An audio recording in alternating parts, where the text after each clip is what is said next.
presentar el libro de... primeramente...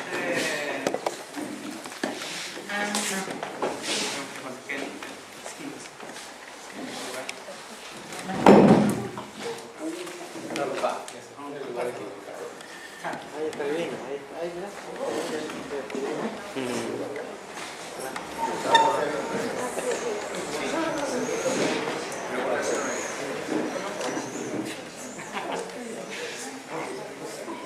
Bueno, para volver al tema, conozco a la poesía de Pucú más o menos del año 2000, principalmente cuando juntos fue una lectura a Chile, el año 2001, y anteriormente lo habíamos leído como un taller de poesía como parte de la poesía como actual que se estaba haciendo en América Latina, junto con un taller de poesía de Balmaceo C15, que es como un lugar de... se llaman Los Chicos Jóvenes, y es como una escuela pública de poesía al mismo tiempo.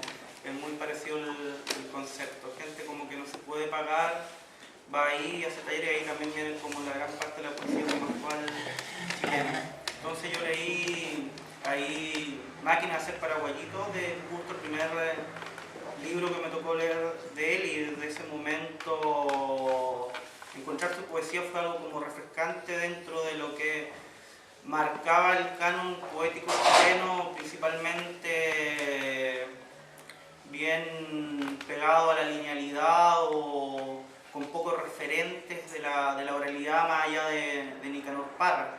Y encontrar como a Cucurto fue como importante en ese momento, entonces por eso ahora me escribieron esta semana y la semana pasada, y acepté presentar este libro porque en mí como también era un dilema, o sea, dilema como en su acepción griega, que es dilamato, algo que involucra dos supuestos, dos mundos de interacción.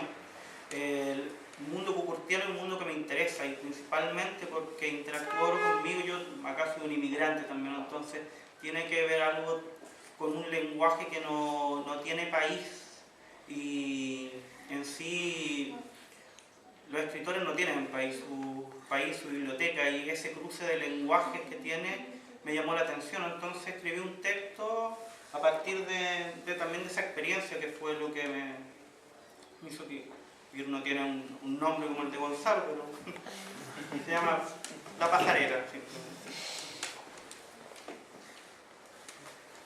Si el verdadero poeta, como indica Lezama Lima, aquel gordito cubano, en un texto publicado por el grupo Orígenes, allá por los 50, debe montar día a día como un arquitecto un edificio de imágenes siempre a punto de caerse, imágenes que presionan nuestras manos y ojos, regular el ritmo de la sangre por las noches no nos permite dormir.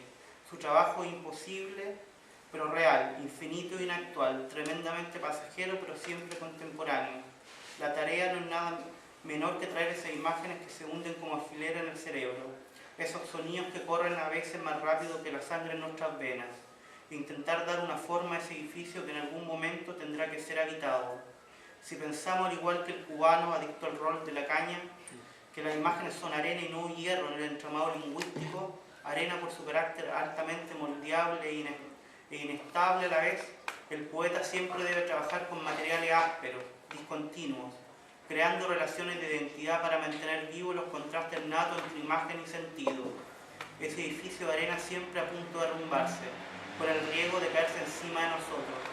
Pero ¿quiénes son los habitantes de ese edificio de arena? ¿Quiénes son los inquilinos hoy en día de la poesía? O mejor dicho, sus clientes. Claramente los habitantes de ese edificio pobre, corroído, no son los latifundistas tercermundistas, ni los militares con sus medallas en el pecho, ni las rubias del Lavaz que caminan por las calles de Providencia o Palermo, sino que son los exiliados, marginados y migrantes, no solo de una bandera, sino del lenguaje mismo, ya que la lengua materna siempre es un país terrible, del cual nunca se puede huir.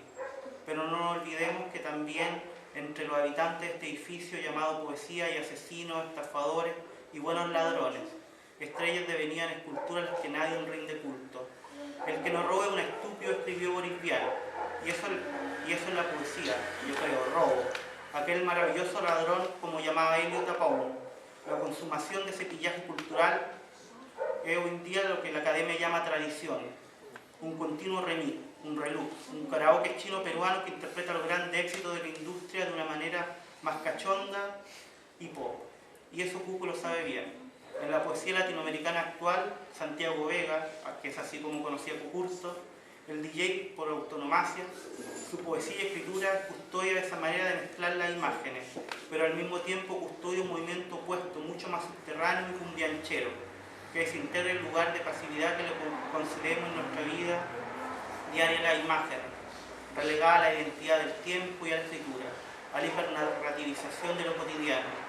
Sus paisajes y personajes siempre emergen como algo que uno ha vivido muchas veces y olvidado, algo no dicho pero sí expresado con el cuerpo, un lugar reconocible que no sabríamos exactamente cuál es, el barrio 11 en Buenos Aires, San Camilo con Mata en Santiago, la avenida México en Lima, los puteríos del lenguaje a los que cada poeta es adicto, las puñaladas de carne en las que escribe Cucu. Si la identidad sudaca es un lugar en la vorágine de lo que debemos ser, un espacio tremendamente colorido y ominoso, incontrolable en su desmesura, proclive a la fricción y a la resistencia, al sonido de la cumbia y la bachata, un reino de analogías, un reino donde todo puede ser robado, un supermercado chino en el cual entramos con pistola en mano y nos llevamos lo que sea. Y para eso están los versos de Neruda, Watanabe, Cisneros, Enrique Lin, Oscar Jara.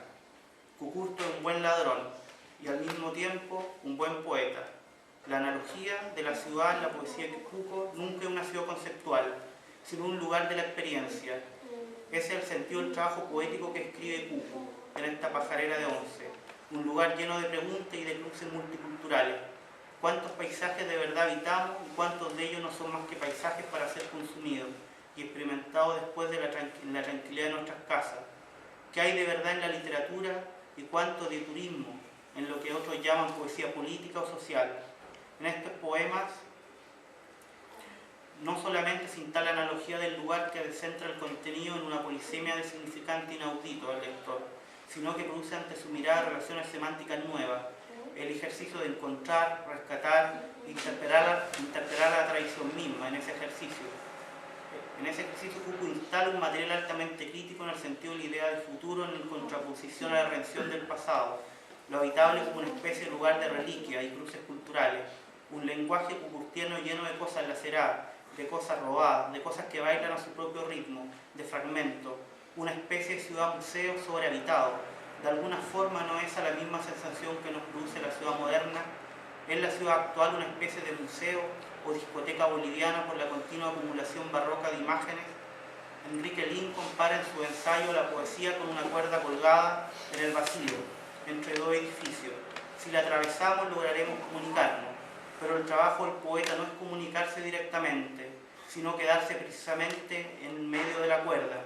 Y Cuco con un fernet en la mano se lo entiende bien, vivir la fragilidad de las formas, sentir el viento que lo balancea sobre el abismo de las imágenes.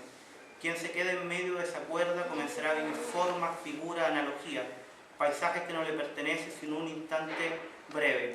Uno de los discursos típicos de la poesía contemporánea nos dice que de alguna forma todo paisaje es inacabado, que la imagen está extraída del desorden para volverse una experiencia inofensiva en las paredes de los libros o en los centros culturales o galerías que se dicen lugares de poesía. Sin embargo, la pajarera de 11 va más allá de eso. En sí, es la transcripción de una epifanía delirante, una resistencia que intenta transformar y renombrar la separación eterna entre literatura y vida. Seguir entonces el hilo de este devenir es pensar a la poesía en una superficie en continua metamorfosis que no refleja nada sino a ella misma, en cuanto a lo que se acerca y a lo que se aleja, a lo que la modela y abisma, instala un orden aparente en la arquitectura del desorden que es la experiencia misma de la mirada. La pajarera no es solo un trabajo mayor y ambicioso que corta y que continúa la aventura de este DJ cachondo de imágenes que es Cuco, sino que retira nuestras visiones anteriores de una ciudad, nuestras visiones anteriores sobre la imagen, que nos hacen mirar de forma diferente. Sus poemas y construcciones pueden juzgarse como una sola imagen, una epifanía desoladora y tropicaloide de lo actual, en el sentido tautológico creando su propio tiempo que no es otro tiempo, sino nuestro tiempo, proyectado sobre el velo de una sintonía anómala, saturada de excesos, de colores, olores y formas. Gracias.